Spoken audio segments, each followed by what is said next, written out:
तो मेरे पिताजी ने मना भी किया कि तुम यह मोती मत पहनो, पर मुझे उस कालखंड में एक्सपेरिमेंट करने में बहुत खुशी होती थी, तो मैंने मोती पहना और मोती पहनने के 72 घंटे में ही मेरा एक छोटा सा एक्सीडेंट हुआ। मैं डर गया और मैंने वह मोती फिर नहीं पहना। उस कालखंड में हमने रत्नों के प्रति एक विशेष धारणा ज्ञात किया कि इन रत्नों से व्यक्ति के जीवन में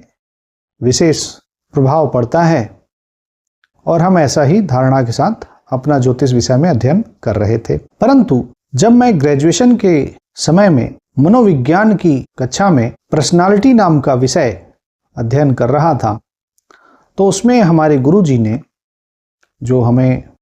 मनोविज्ञान की शिक्षा दे रहे थे हमारे कॉलेज में, उन्होंने बताया कि जो लोग रत्नों के माध्यम से, अर्थात जब कोई रत्न पहन लेंगे तो उससे उनका कोई विशेष समस्या का समाधान हो जाएगा। उदाहरण स्वरूप, यदि किसी के जीवन में शादी नहीं हो रही है तो रत्न पहन लिया, किसी के जीवन में रोजगार सही नहीं चल रहा है, बिजनेस सही नहीं चल रहा है, पैसा सही नहीं आ रहा है, स्वास्थ्य सही नहीं है, तो उन्होंने उस समस्या से मुक्ति पाने के लिए कोई रत्न पहन लिया। तो यह जो रत्न पहनने की प्रणाली है, उस पर उनका यह प्रश्न था कि यह तो समझौतावादी हो गई बात, और हम सभी समझौतावादी हो जाते हैं और हम किसी भी समस्या पर स्पष्ट रूप से, यानी कि समस्या का सीधा इनकाउंटर करने के स्थान पर, हम समस्या से सीधा उसका समाधान करने के स्थान पर हम कोई समझौतावादी हो जाते हैं और सोचते हैं कि हम कोई अमुक रत्न पहन लेंगे तो हमारा समाधान हो जाएगा। और मुझे उन गुरुजी की यह बात जम गई। हमें लगा ये बात सही है।